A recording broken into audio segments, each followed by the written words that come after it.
Hello everyone, this is our new video. Today I'm with my friend FIDE master Vladimir Chernikov.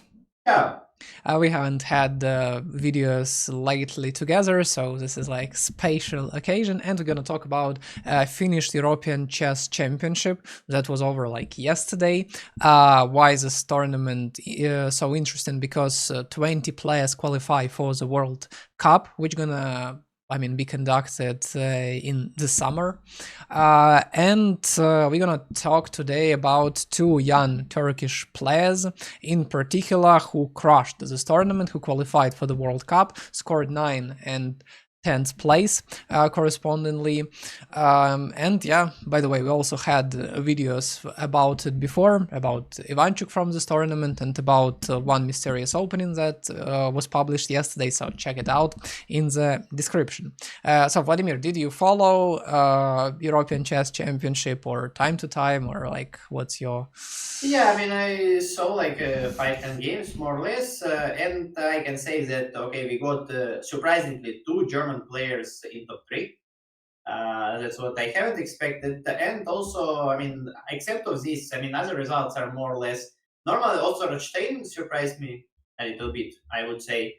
And except of this, I think more or less, if I look at the standings, it's more or less something that should be. It's true that yeah, I mean these two Turkish guys. It's I can't say it's surprise because I mean when young guys they always overperform.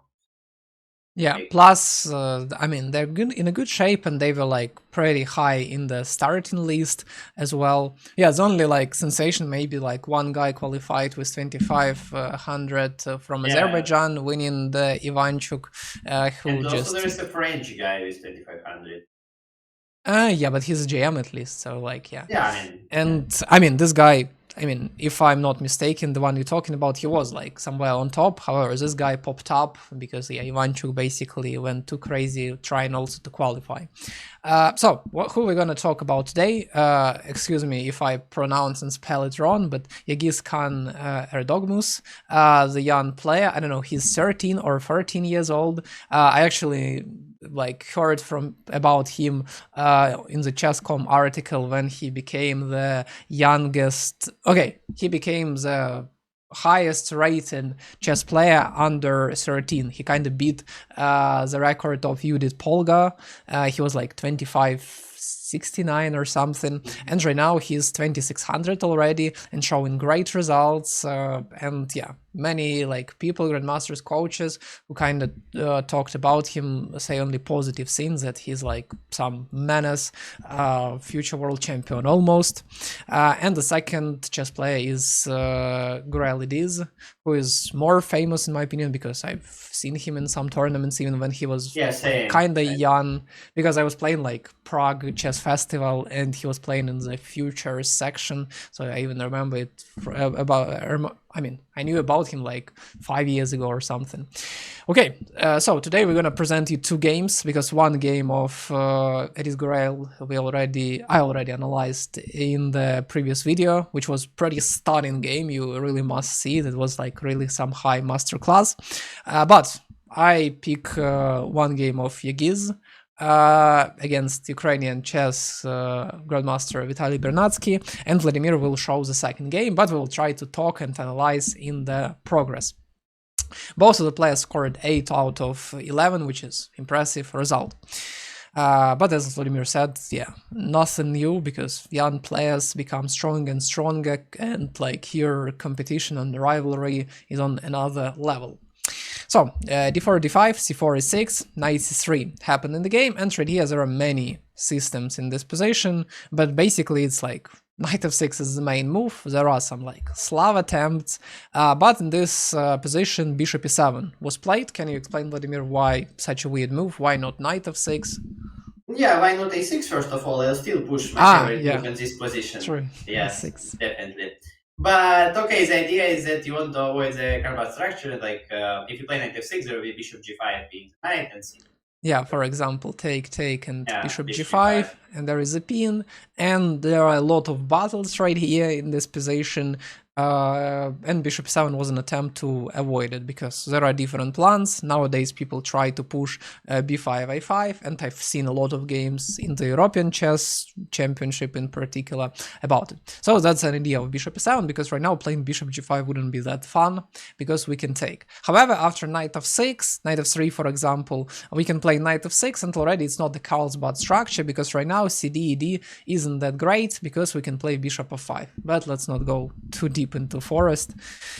So what happened in the game? cd d, bishop f4, all main theory, c6, e3, and black happily developed bishop f5. Any thoughts why black so desperately want to develop this bishop? Like, why so much fuss about it? He wants to bring it there before bishop d3 is played, right? Because Yeah. otherwise you can't. Exactly. Plus, the pawn structure is horrifying for him, because everywhere the bishop will be blocked, and all of this Carlsbad structure, London structures, this bishop better be out and traded as soon as possible, because he's pretty bad one. And yeah, that's what black is trying to do right here. And Vitaly in this position played a knight f3. I don't know what was the reason behind it. Maybe he wanted to get the simple play without complicating, because he wasn't familiar with the position. Because as I know, and like I faced Vitaly once in Classic, that he's a very versatile player. He plays basically everything. When I say everything, it's like the best definition of this word. He can play any opening, and maybe in this like very direct and sharp line he didn't want to go. So he played knight f3, which is a developing move, but it gives no advantage for white after all. What was better to do, Vladimir? Because I assume you know what's the main line here. I mean, g4, h4, right? If you want to play something more interesting. Yeah, because white wanna capitalize on this idea that the bishop popped out so early. Yeah. And we can, and let's say if bishop goes back, there are different systems, but basically h4 is the move for black, like going completely nuts. There were a lot of games, I remember Nakamura playing against somebody, and this line was popular, but as I understand it kinda passed the peak, and nowadays nobody really, okay, not nobody, but people do not play it very often, and I also don't see a lot of reasoning to do so, because this line is very sharp, and if your opponent prepare it, he might create problems for you, and Carlsbad is not that bad to really try to dodge it. However, knight f3, knight f6, bishop e2 was played. Bishop d3 would be good for black, because as I mentioned before, trading this bishop would be nice, so that's the reason why bishop e2 was played. h6, probably white could play knight h4 somewhere, not letting the bishop stay on this diagonal, which was a clever attempt, and that's what Engine actually recommended. But right now already it's not in time, because this bishop can run away to h7. Knight e5, knight bd7, bishop d3, casual routine, nothing interesting happening. It might look like the game is heading to the draw. Yeah, however, it's not that simple, because in this structure, can you enlighten people what's the main plan of white? For example, what white usually trying to do in this Carlsbad systems, and what's the main the normal idea? thing for white is that like he'll try to push the minority attack right on the queen side with a4, but like a3 before a4 and so on. Yeah. Very often rook b1 before b5 is played with an idea to create a backward pawn, preferably creating second weakness. Black usually tries to play a5 to prevent it, or they can go a6 as well, which is an option. And white totally trying to concentrate on the queen side. However, there is a second plan, which happens usually with lines in with knight e2 in Carlsbad structures, is f3-4 plan, which we will see later on, and we'll discuss it more detailed. But what black gonna do? Logically, if white attacking on the queen side, we need to attack on the king side, and we have premises for it, so very often some attacking moves can be considered, and this king is not very reliably defended. Any pawn push can be used as a hook with our pawn breaks. So, in the game f3 happened, which kinda like coin with two sides, who could have thought, but the idea is to play e4, e5, have a strong center. But what's the disadvantage of this approach? What can be a drawback?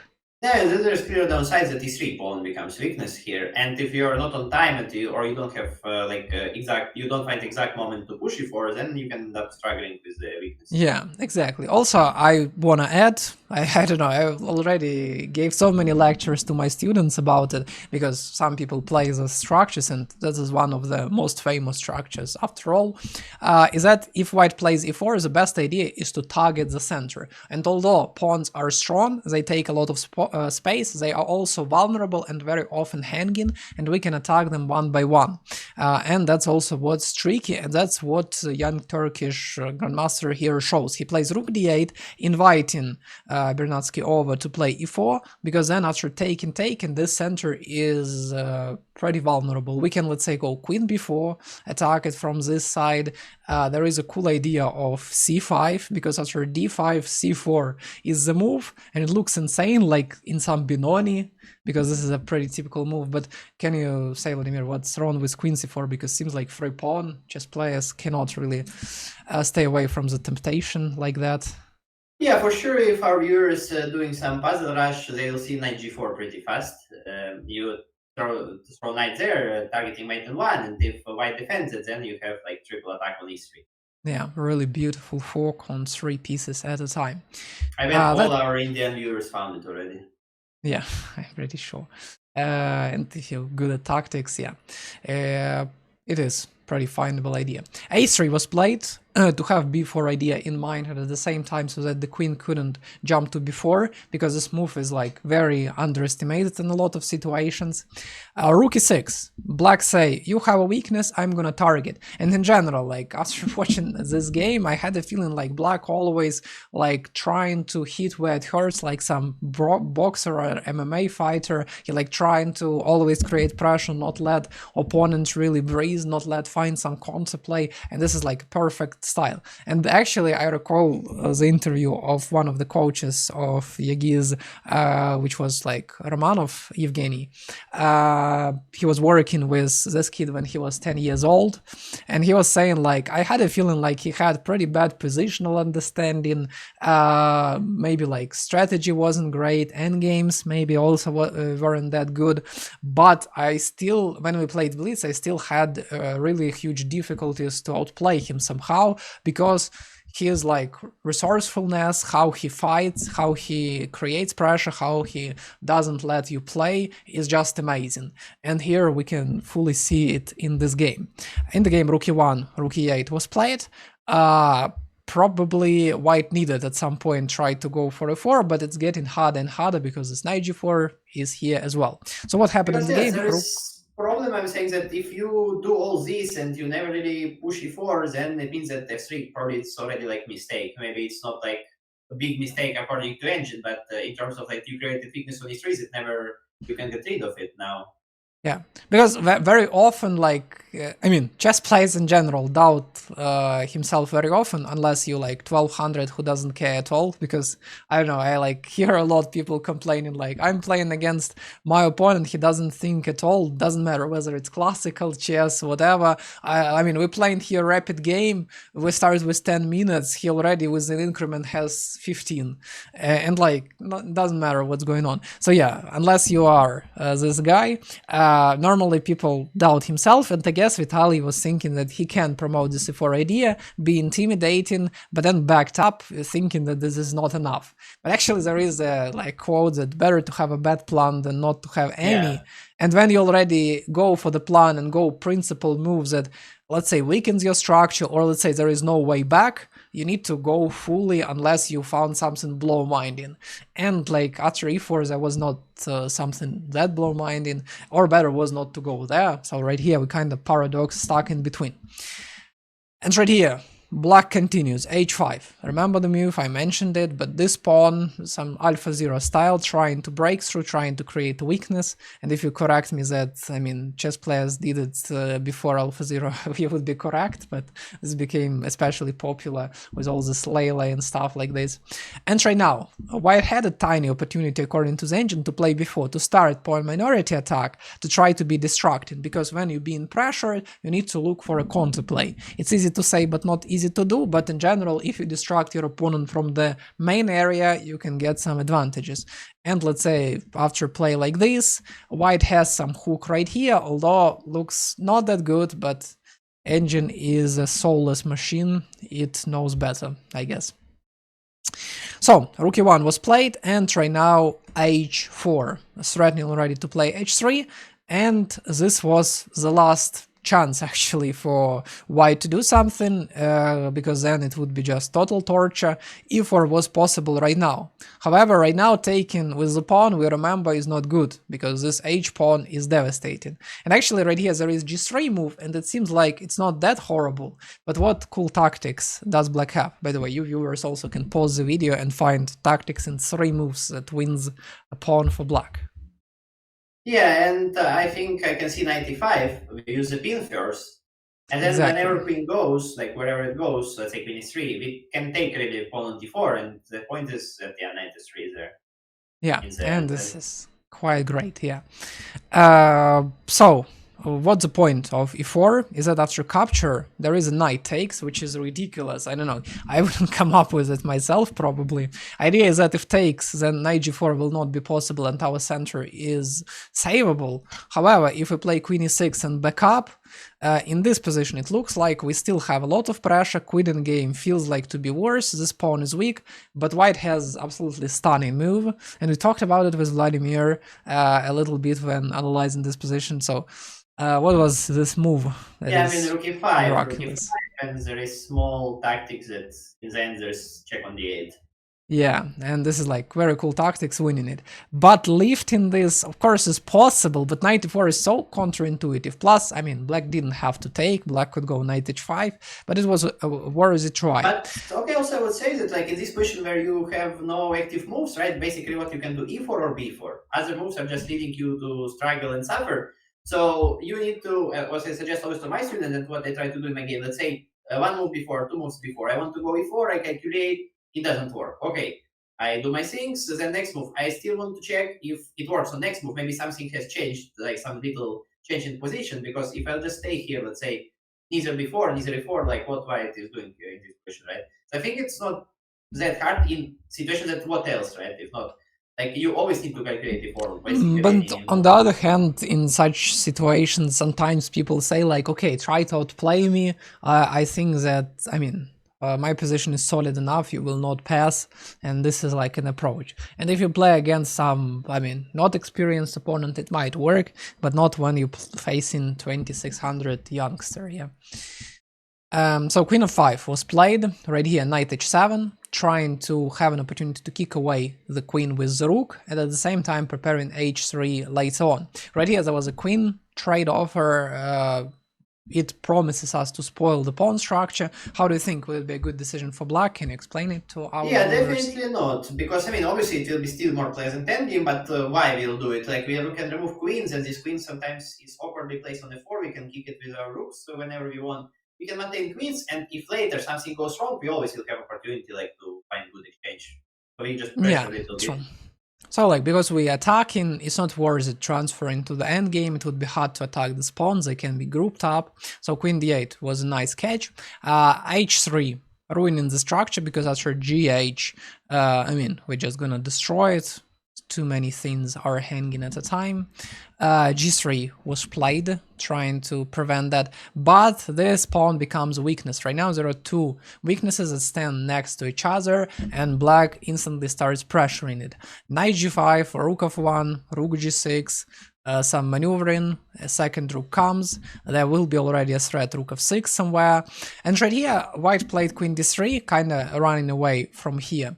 But in general, if let's say white just waited and didn't look for any counterplay, what the plan can be eventually, probably at some point black can start attacking these 2 weaknesses all together, and white just will not be able to defend it somehow, because we will have pressure.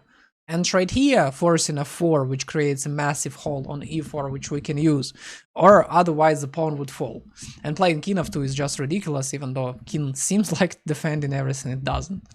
So yeah, that's the reason why passive defense right here doesn't work. Black continue creating pressure, pressuring this pawn as well. Rook g6 here, repeating moves, gaining time. That's a pretty common technique. Even Capablanca did that to torture his opponents, to give some hope. But even though black is really down on time, and it's 10 moves more, to 9 moves more already to play until the additional 30 minutes after move number 40. Right here, yeah, it's like white trying to wait it out, and black could still try to prevent counterplay and follow the similar plan, maybe go even b6, c5, which also happens pretty often in this position, but black spotted very interesting attempt. Black play queen e7, creating pressure, white trying finally to go b4 with some counterplay. Black prevents it, stopping b5 because a4 is not working, and in the game queen d2 was played. And here, again, black didn't have to risk, black could wait a little bit, improve the position, because still white struggled to create counterplay. Maybe a4 is an idea right now because queen defends it, but here comes brutal f5, which seems a bit weird because we cannot attack this pawn any longer, but what was an idea of the young Turkish talent? Yeah, okay, so he spotted that when white did play before, there is a weak square in the position, for example, on c4, and maybe he decided to reroute the knight to d6, from where he can go either to c4 or even sometimes sacrificing pawn on f4 to f5, and just Yeah, by improving this piece. and this is really nice feeling of the position because he changed the vector of the attack, he spots there is a weakness and he goes there. And right here white used, chance for a million to stay alive, because as white created the hole, black also created the hole, and there is a route how to get there. However, knight b2 doesn't work because the pawn falls. But there was a brilliant move, rook e2, offering knight this square after this knight runs away, and then white can defend this pawn, have some e4 ideas, and attack this pawn. And this position is actually savable already. However, yeah, it was probably not that easy to find, although was kind of reasonable attempt. Black defends the pawn on f5, which was attacked. Again, queen tried, again denied. White desperately tried to create counterplay, but right here already game is almost over. And even though a pawn minority attack was carried out, it's not working any longer. White starts thinking because there was a time increment, but it doesn't help because knight comes to c4, and after rook b3 there was a final nice touch winning the game. What move did black play right here? Because black could try to play like rook f7, e8, white will defend that was a great move that even made Vladislav stand up and applause. It's a stunning move because not exactly, but yeah. yeah, but the thing is that if g takes, then king probably gets mated in a couple of moves, and if e takes, rook e2, and the same thing happens. Yeah, because this is like pretty satisfying, like when you play a move of 4, when you attack the hardest defended square, it just like note of satisfaction, kinda touches my heart. And right here, yeah, it breaks everything, and yeah, white is basically cooked. Also, rook f3, breaking the face, and yeah, the pawn promotes. Great game, really like the best game. It's a great game from Turkish guy, I agree here. But in the other hand, I would say that it's also very satisfying when your opponent plays like Bernatsky in this game, because if we see it, the game he did fail in every single move, basically. I just realized it right now once we analyze it. Like, he has opportunity to go e4, he fails to find it, he plays f3, he never goes e4, and before also kind of weakness on c4, he brings pin on f5, he goes back to d3, he never does something active. When he actually tries to do it, he loses immediately. Like, it's so ugly to lose like that in white. I mean, it's what it called here in Spain, like ugly loss. But if you want to fight, you need to play principal lines for an advantage and not let black do whatever they want. Because opening bad, middle game bad, like critical moments bad. It just like, I don't know, it's not really bad, it's like just I don't know. It's like I just don't know like how to even describe it. Like some, I don't know, liquid without any form, like it's just like super passive, like yeah. But okay, let's go to the second game. Yeah, and I give right now the lead to Vladimir, who will try to explain everything. And right here, with white pieces, it's Ediz Gurel. Ediz Gurel, yeah, I got lucky that this surname is quite easier to pronounce. And he plays versus another Spanish guy, Rosé. That always was there on top of the tournament as well somewhere, but in this game he felt he kind of decided to play Bernatsky a little bit based on how he played this game, but we'll see it. So let's start. Basically, by So the way, this was the last round. So, like, if you make a draw in this game, you probably not qualify somewhere because there were yeah, only 8 players who qualified with 7.5, and you need to have a very high tie breaks to go there. So, win definitely like deep fresh brass, yeah. yeah. So they need to play for it, and okay, the Karokan opening pretty common. Yeah, I will add my like little note. Hate this opening with white because white basically achieves nothing. In bishop of 5, it's like very hard to break through. In knight of 6, it's very hard to break through. Nowadays, people try more like approaches with e5, ed, more rare with this minus line. People also pretty often play without d4 with knight of 3, knight c3, f3 was popular, but knight c3 or knight d2, when I see it, I'm like, But let's why? see Youngstar showing you how to do it. Yeah, Knight but I mean, h4. when your opponent doesn't play right, it doesn't, yeah, make this opening great. You know, I guess if he played like on the first move, I mean, a3 and won, it wouldn't be the skill of a3 first move. Yeah, game continues. Simple. Yeah, queen c2. And okay, and here after 92, the pawn is hanging, and black decides to play h5, right? Yeah. Any thoughts why? So wild move, not h6, not g6. Yeah, so there are a couple of reasons, right? The g6 is the worst move because after g6 there is hook on h5, like you can play h4, h5 with white. And okay, strong attack. h6 or h5 both are playable according to engine, but h5 has interesting ideas that he wants to push pawn until h4, win some space, and maybe then to even to push another pawn. Yeah, because when you have such pawn majority with double pawns against pawn minority, you want to avoid any pawn in game because it will be lost. And therefore, like, taking space, playing where you're strong is one of the main concepts. Plus, there are some mating threads, there are ideas to play h3, and this pawn is very strong. However, there is an idea of playing bishop e3 and castle long, which kinda turns it upside down, but even in this position, there are, like, interesting resources for black. So h5 was played, this is the main theory, it's not weird at all, at least. By the way, I remember in the structures there was some Magnus Carlsen play, he was playing bullet on his stream, and the opponent kinda... Magnus was pre-moving and his opponent played like queen h5 at some moment, absolutely out of nowhere. Magnus pre-moved and got mate on h7 in 8 moves. So yeah, this is like super main series, I know, but okay. Like, I, again, give the lead to Vladimir. The common development, and here White came up with an interesting idea. I believe that it was the idea. He played bishop to h6. Look at this move. Let's guess why it was played. I mean, hard to guess. I mean, somewhere... Probably idea is that if we play knight f4, first of all, this bishop better placed in the attack rather than in the defense. But I assume that if king h7 is played trying to kick away our guy, we can go back to c1. And I pretend that I came up with it right now, but no, we actually did. Yeah. Like, we had a discussion a little bit about it. And because that's the only way then queen d2 and queen h6, still there's nothing happening, like with black's position. Yeah. There's no... Although that's a pretty standard idea. In some French defense, there is an idea of playing like bishop h2, forcing the king to go, and then the bishop goes to a better position. So it's like kinda, yeah, improves our bishop to create a battery. So pretty curious move, I must say. So yeah, bishop e6 happened. Yeah, the game continues. And here after f5, I mean, white can get the bishop pair for free, grabbing the bishop on e6. That's one approach to play this position, and I think it was good enough. Bishop c4, yeah. Yeah, and on the other hand, it's still hard to break through position of black, although this bishop on c4 looks, of course, pretty cool.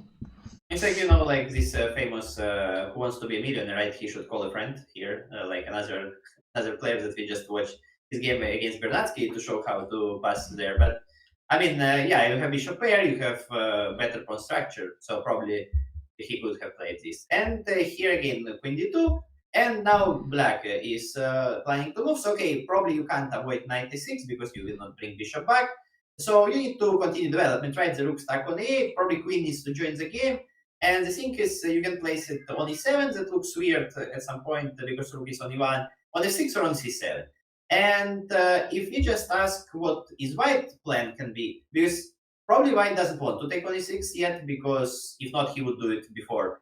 So what else, right? And probably c4, like winning space, right? Center control, he can do it. So if you go queen f6, c4 is not possible because of queen takes pawn on d4. As simple as that. And a part of this queen in general is near the black king, like in case if some fireworks happen. Yeah. But it Also, never been played. Also, unfortunately, there is no like this typical Yeah. discovered attack, and yeah. Also, why c4 is good because white is stronger in the center, so logical that they will push. However, black played more standard move because very often in these positions people play queen c7, c4 comes, and after rook d8, what to do with the spawns? Because I'm curious, Vladimir, what do you say? Yeah, okay, some people like to sacrifice it, I believe. So in this position, they have this center, right? But d4 pawn can end up weak if you play slow down. Now also his bishop on h6, if you don't find any work for him, it looks weird as well.